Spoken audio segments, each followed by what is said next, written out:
रात का आसमान बिजली से जगमगा रहा था। जमीन टूट चुकी थी। हवा में धूल और आग का मिक्स था। बैटलफील्ड के बीच खड़े थे दो लोग। एक जिसे दुनिया हीरो कहती थी और एक जिसे सब विलन समझते थे।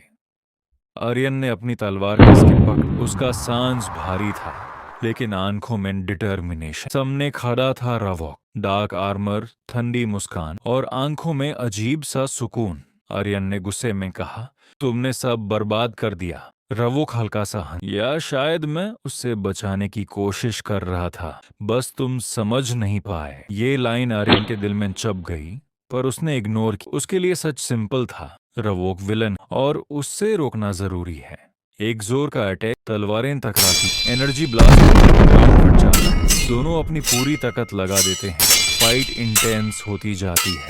आर्यन हर वार के साथ अपना पास्ट याद करता है, लोगों की चीख, बर्बादी और रवोक का उसका गुस्सा और बढ़ जाता है। फाइनल मोमेंट आता है, दोनों एक साथ लास्ट स्ट्राइक करते हैं। एक चमक, एक डेफनिंग ब्लास्ट और फिर साइलेंस। सब कुछ अंधेरा हो जाता है। जब आर्यन आंखें खोलता है, सब कुछ शांत होता है। ना बैटलफील्ड, ना आवाज। वो धीरे से उठता है, कंफ्यूज। वो एक मिरर के सामने खड़ा होता है और जम जाता है। रिफ्लेक्शन में आर्यन नहीं, रवॉक खड़ा है। उसके हाथ कांपने लगते हैं। ये कैसे? उससे समझ आता है वो जिंदा है, लेकिन अपने दुश्मन के बॉडी। और उस मोमेंट पर उसकी सबसे बड़ी लड़ाई शुरू होती है, दूसरों से नहीं, खुद से। लॉर्ड रवॉक। जब आर्यन ने ये आवाज सुनी, उसका दिल तेज धड़कने लगा। दरवाजे के बाहर खड़े गार्ड्स झुक गए थे। उनकी रिस्पेक्ट, उनका डर, सब रवॉक के लिए था। और अब वो रवॉक ही था। आर्यन ने धीरे से अपने हाथ देखे। ये उसके नहीं थे, ये किसी और के थे।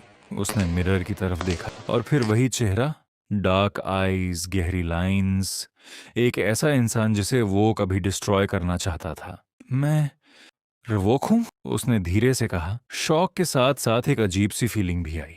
मेमोरीज फ्लैश की तरह इमेजेस उसके दिमाग में आने लगते हैं।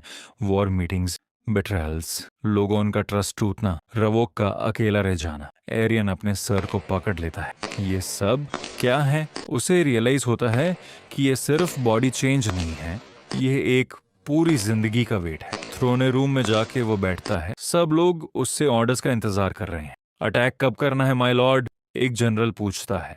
आर्यन कंफ्यूज हो जाता है। वह अटैक नहीं करना चाहता, पर अगर वह मना करता है तो सबको शक हो जाएगा। फिलहाल रुक जाओ, वह धीरे से कहता है। रूम में हल्की सी हलचल होती। ये रवो का यूजुअल बिहेवियर नहीं था। रात को आर्यन अकेला होता है। वो मिरर के सामने खड़ा होता है और अपनी रिफ्लेक्शन से बात करता है। तू विलेन हाँ, या मैं गलत था? उसकी आंखों में डाउट दिखने लगता है। उसने हमेशा सोचा था कि दुनिया सिंपल है, गुड वर्सेस ईविल। पर अब जब वह ईविल के अंदर है, सब कुछ कॉम्प्लिकेटेड लग रहा है। अगर मैं विलेन हूं तो हीरो कौन है? अगर मैं विलेन हूं तो हीरो कौन है? आर्यन के मन में एक अजीब सी बेचैनी थी। उसे ऐसा लग रहा था जैसे कोई अनजानी शक्ति उसे महल के भीतर किसी विशेष स्थान की ओर खींच रही हो। वह धीरे धीरे गलियारों से होता हुआ एक पुराने, लगभग भूले बिसरे दरवाजे तक पहुंचा। दरवाजा भारी था, लेकिन जैसे ही उसने उसे छुआ, वह स्वयं खुल गया। अंदर एक गुप्त कक्ष था। दीवारों पर प्राचीन चिन्ह चमक रहे थे और बीच में तैरते हुए होलोग्राम तथा पुराने दस्तावेज दिखाई दे रहे थे। वातावरण रहस्यमय और गंभीर था। आर्यन ने सावधानी से एक एक करके उन अभिलेखों को देखना शुरू किया। जैसे जैसे वो आगे बढ़ता गया, उसकी आंखों में आश्चर्य और भय दोनों बढ़ते गए। दस्तावेजों में स्पष्ट लिखा था कि ये युद्ध रावोक ने शुरू नहीं किया था। असल में ये सब एक गुप्त परिषद, काउंसिल की योजना थी। वे शक्तिशाली लोग थे जो संसाधनों और तकनीक पर नियंत्रण रखते थे। उन्होंने समाज को बांटा, झूठी जानकारी फैलाई और जब रावोक ने उनके विरुद्ध आवाज उठाई तो उसे ही खलनायक घोषित कर दिया। आर्यन के हाथ कांपने लगे। तो मैं अब तक गलत था, उसने धीमे स्वर में कहा। उसे रावोक के अतीत की झलकियां भी दिखाई देने लगीं। एक ऐसा व्यक्ति जो अपने लोगों की रक्षा करना चाहता था, लेकिन विश्वासघात और छल का शिकार हो गया। आर्यन की सोच बिखरने लगी। जिसे वह अब तक अंधकार समझता था, वह शायद एक अधूरी सच्चाई थी।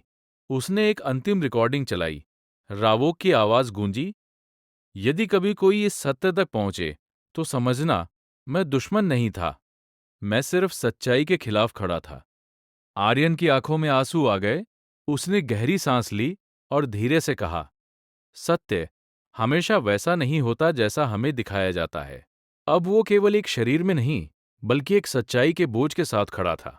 जब सच्चाई सामने आती है तो नायक और खलनायक के बीच की रेखा धुंधली हो जाती है। महल के बाहर अचानक हलचल बढ़ गई। आर्यन, जो अब रावोक के शरीर में था, ऊंची बालकनी से नीचे देख रहा था। दूर तक फैली धूल के बीच कुछ परिचित आकृतियां तेजी से आगे बढ़ रही थीं। वे उसके अपने साथी थे। सबसे आगे थी मीरा। उसकी आंखों में दृढ़ता थी, लेकिन भीतर कहीं गहरा दर्द भी छिपा था। महल के विशाल द्वार को तोड़ते हुए वे अंदर प्रवेश करते हैं। सैनिक तलवारें उठाते हैं, लेकिन आर्यन तुरंत हाथ उठाकर उन्हें रोक देता है। कोई हमला नहीं करेगा, वह दृढ़ स्वर में कहता है। सैनिक चौंक जाते हैं। यह आदेश रावोक के स्वभाव के बिल्कुल विपरीत था। मीरा सीधे उसके सामने आकर खड़ी हो जाती है। उसकी तलवार आर्यन की ओर उठी हुई थी। रावोक, उसकी आवाज गूंजती है, तूने आर्यन को मार दिया। यह सुनकर आर्यन के भीतर कुछ टूट जाता है। वह धीरे से कहता है, मैं ही आर्यन हूं। एक क्षण के लिए सन्नाटा छा जाता है। फिर मीरा हल्की, कटु हंसी के साथ जवाब देती है, उसका नाम लेने की हिम्मत मत करना। तलवारें टकराती है, युद्ध शुरू हो जाता है। लेकिन ये लड़ाई अलग थी। आर्यन हर वार को रोक रहा था, पर स्वयं हमला नहीं कर रहा था। उसके हर कदम में झिझक थी, हर रक्षा में एक छिपा हुआ भाव। वह अपने ही लोगों को चोट नहीं पहुंचाना चाहता था। मीरा एक तेज प्रहार करती है, पर आखिरी क्षण में रुक जाती है। वो ध्यान से उसे देखती है। यह रावोक जैसा व्यवहार नहीं कर रहा, वह धीरे से कहती है। आर्यन शांत स्वर में बोलता है, जिस सत्य को तुम जानती हो वह अधूरा है, लेकिन उसके शब्द किसी तक नहीं पहुंचते। उनके लिए वह सिर्फ एक शत्रु था। आखिरकार मीरा अपने साथियों को पीछे हटने का संकेत देती है।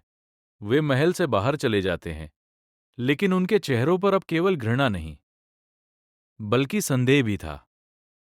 आर्यन वहीं खड़ा रह जाता है, अकेला, और पहले से भी अधिक उलझा हुआ। कभी कभी सच्चाई कहना आसान होता है, लेकिन उसे दूसरों तक पहुंचाना सबसे कठिन होता है। महल के विशाल कक्षों में सन्नाटा पसरा हुआ था। दीवारों पर टिमटिमाती रोशनी और लंबी परछाइयां एक अजीब सी बेचैनी पैदा कर रही थीं। उसी सन्नाटे के बीच सिंहासन पर अकेला बैठा था आर्यन, या शायद रावोक। उसके सामने एक बड़ा दर्पण था। वो धीरे धीरे उठ के उसके सामने आ खड़ा हुआ। दर्पण में वही चेहरा दिखाई दे रहा था, कठोर, गंभीर और अंधकार से भरा हुआ। लेकिन भीतर भीतर अभी भी आर्यन ही था। मैं कौन हूं? उसने खुद से पूछा। उसकी आवाज भारी थी, मानो हर शब्द उसके भीतर से टूटकर बाहर आ रहा हो। अचानक उसके मन में स्मृतियों का सैलाब उमड़ पड़ा। एक और आर्यन की यादें थी, मित्रता, विश्वास, लोगों की रक्षा करने का संकल्प। दूसरी ओर रावों की स्मृतियां, विश्वासघात, अकेलापन और अपने ही लोगों द्वारा ठुकराए जाने का दर्द। दोनों जीवन जैसे आपस में टकरा रहे थे। आर्यन अपने सिर को पकड़कर जमीन पर बैठ गया। यह सब इतना उलझा हुआ क्यों है? वह लगभग चीख पड़ा।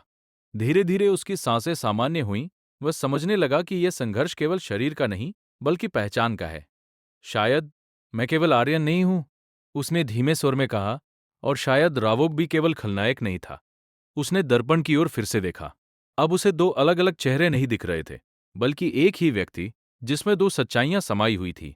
उसी क्षण उसे एक और एहसास हुआ, यह युद्ध अभी समाप्त नहीं हुआ है। कोई और है जो इस पूरी कहानी के पीछे छिपा हुआ है। आर्यन धीरे धीरे खड़ा हुआ। उसकी आंखों में अब भ्रम नहीं, बल्कि दृढ़ता थी। अगर मैं दोनों हूं, तो मैं दोनों की गलतियां सुधारूंगा।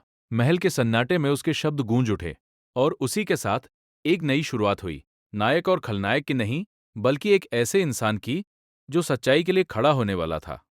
अध्याय का संदेश: जब इंसान अपने भीतर के अंधकार को स्वीकार कर लेता है, तभी वह सच्चे अर्थों में प्रकाश की ओर बढ़ता है। देरी हो चुकी थी। महल के भीतर सब कुछ शांत था, लेकिन आर्यन के मन में तूफान चल रहा था। वह सीधे उसी गुप्त कक्ष की ओर बढ़ा जहां उसे पहले सत्य की झलक मिली थी। इस बार उसके कदमों में हिचकिचाहट नहीं, बल्कि दृढ़ता थी। कक्ष में प्रवेश करते ही उसने रावों की पहचान का उपयोग कर और गहराई तक पहुंचने का प्रयास किया। जैसे ही उसने उन्नत अभिगम सक्रिय किया, कई छिपी हुई फाइलें सामने आ गईं। एक नाम बार बार उभर रहा था, परिषद, द काउंसिल। आर्यन ने एक एक करके सभी रिकॉर्ड खोलने शुरू किए। दृश्यों में स्पष्ट था, विश्व के प्रमुख नेता नियंत्रित किए जा रहे थे, युद्ध योजनाबद्ध थे, सूचनाएं जानबूझकर बदली जा रही थी। आर्यन की आंखें फैल गईं। तो ये सब पहले से तय था? उसने स्वयं से कहा। अचानक एक वीडियो चल पड़ा। उसमें वो स्वयं था, आर्यन, एक नायक के रूप में, दूसरी ओर रावोक खलनायक के रूप में। एक ठंडी आवाज गूंजी, संतुलन बनाए रखने के लिए संघर्ष आवश्यक है। नायक और खलनायक दोनों हमारी योजना का हिस्सा है। आर्यन का शरीर जैसे सुन्न पड़ गया। मतलब, मैं और रावोक। कुछ क्षण रुककर उसने कहा, हम दोनों केवल मोहरे थे। पर्दे पर एक छायामय आकृति उभरी, परिषद का नेता। उसकी उपस्थिति ही भयावह थी। दुनिया को दिशा देने के लिए हम कहानियां बनाते हैं। वह आवाज फिर गूंजी।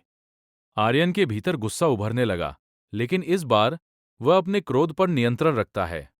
वह समझ चुका था कि केवल गुस्से से यह खेल नहीं जीता जा सकता। उसने गहरी सांस ली और शांत स्वर में कहा, अब यह खेल खत्म होगा।